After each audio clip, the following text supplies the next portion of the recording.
हाँ जी बच्चों, तो बेटा अब स्टार्ट करते हैं। बैंक रिकन्सिलिएशन स्टेटमेंट का एक न्यूमेरिकल करेंगे अभी हम, और उसको पूरा डीप में समझेंगे। बस बीआरएस करने से पहले मैं आपको फिर बता दूं, दो बातें आप याद रखें। पहले नंबर पर बिजनेसमैन के पास होती है कैश बुक और बैंक के पास होती है पासबुक। याद रखें, यानी कि बैंक स्टेटमेंट। बैंक के पास होता है बैंक स्टेटमेंट यानी कि पासबुक, और बिजनेसमैन के पास होती है कैश बुक। तो आप ये माने कि मैं एक बिजनेसमैन हूँ, मेरे पास कैश बुक है, और हमेशा इस चीज़ को याद रखें। सेकंड नंबर पे अगर क्वेश्चन कैश बुक के अकॉर्डिंग है तो हम पासबुक को देखते हैं, और अगर क्वेश्चन पासबुक के अकॉर्डिंग है तो हम कैश बुक को देखते हैं। मतलब अगर क्वेश्चन कैश बुक के अकॉर्डिंग है तो आप बैंक को देखेंगे यानी कि पासबुक को। अगर पासबुक में बैलेंस बढ़ रहा है तो आप बढ़ा देंगे, पासबुक में कम हो रहा है तो कम कर देंगे। तो मैं डीके गोयल का क्वेश्चन नंबर सेकंड करा रहा हूँ, जरा इसको ध्यान से देखें बच्चों। क्वेश्चन नंबर सेकंड, तो सबसे पहले ऊपर हेडिंग दिखाते हैं बैंक रिकन्सिलिएशन स्टेटमेंट, उसके नीचे लिखते हैं एज ऑन 31 दिसंबर 2022, जो भी डेट दी हो वो लिख दीजिए। अब क्वेश्चन में है the balance of cash at bank as shown by cash book of Pan and company on December 2022 was 7500।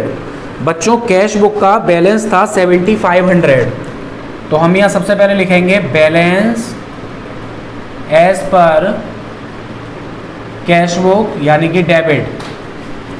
Cash book का मैंने बताया था बैलेंस जब होता है तो उसको डेबिट लिखते हैं, और अगर कैश बुक का ओवरड्राफ्ट होता है तो उसको क्रेडिट लिखते हैं। ये चीज़ मैं यहाँ फिर से बता दे रहा हूँ।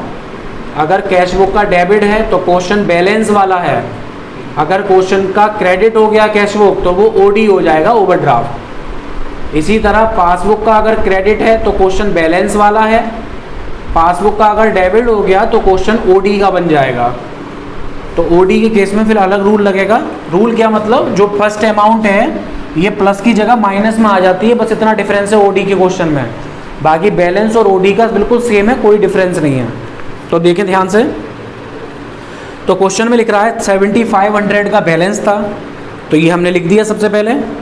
On checking the entries in the cash book with the passbook it is ascertain that cheque of 500 and 700, दो चेक थे, एक 500 का एक 700 का, paid in on 30 December were not credited until the 2 January following. And से फिर ये दूसरा पॉइंट है, इसको भी छोड़ो, पहले फर्स्ट पॉइंट कर लो। इसका मीन्स ये है कि हमने 500 और 700 के दो चेक बैंक में सेंड किए क्रेडिट होने के लिए, लेकिन वो 2 जनवरी तक क्रेडिट नहीं हुए। तो इसका मतलब बैंक में जब क्रेडिट नहीं हुए तो बैंक में बैलेंस कम का कम है। तो जब बैंक में कम है तो हम भी क्या कर लेंगे, इसको कम कर देंगे यानी कि माइनस कर देंगे। फिर समझ लो, हमने दो चेक बैंक भेजे, तो यहाँ पहले लिखेंगे cheque send to bank for collection but not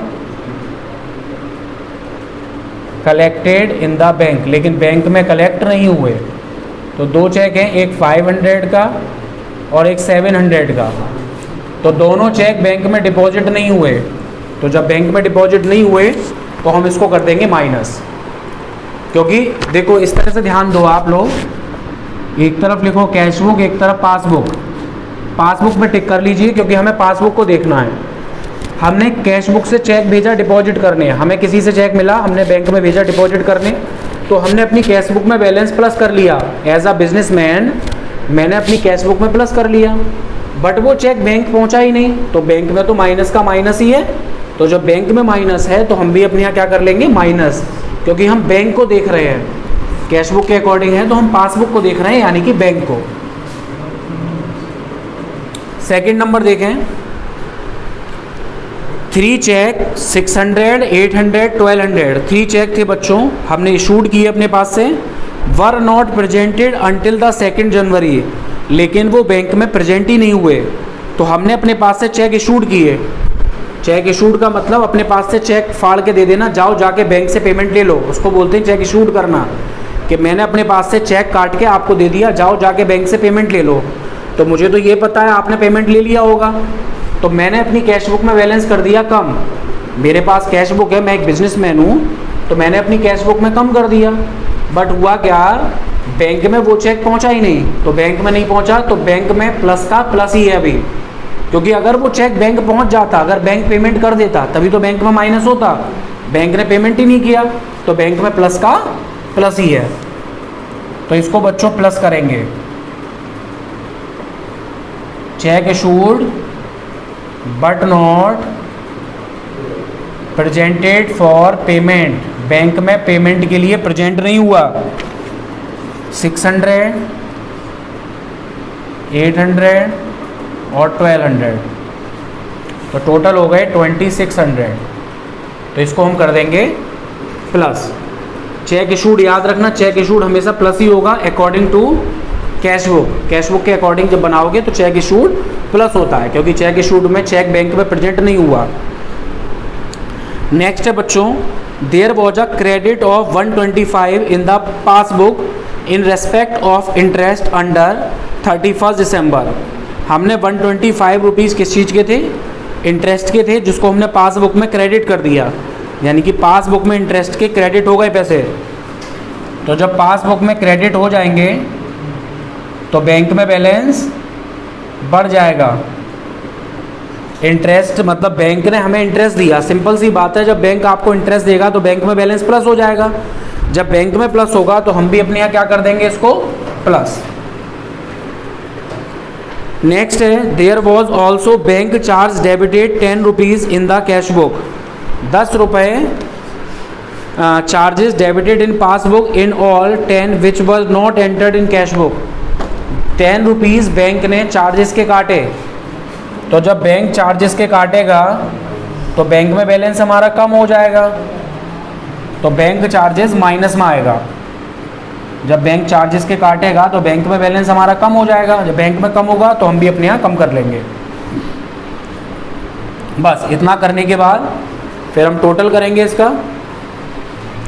तो प्लस का टोटल है 25, 10,225 और माइनस का है 1,210। तो अब क्या करेंगे, प्लस का टोटल ज़्यादा है तो प्लस में से माइनस को माइनस कर दीजिए, जो बचेगा वो हमारा आंसर हो जाएगा बैलेंस एज पर पासबुक। मतलब हम जिसको देखते हैं पासबुक को ही तो देखा था हमने इस क्वेश्चन में, तो उसको नीचे लिखते हैं। तो माइनस कर दीजिए 10,225 में से 1,210, तो ये कितना बच गया 9015। तो ये बच्चों आपका आंसर हो गया। रिकॉर्ड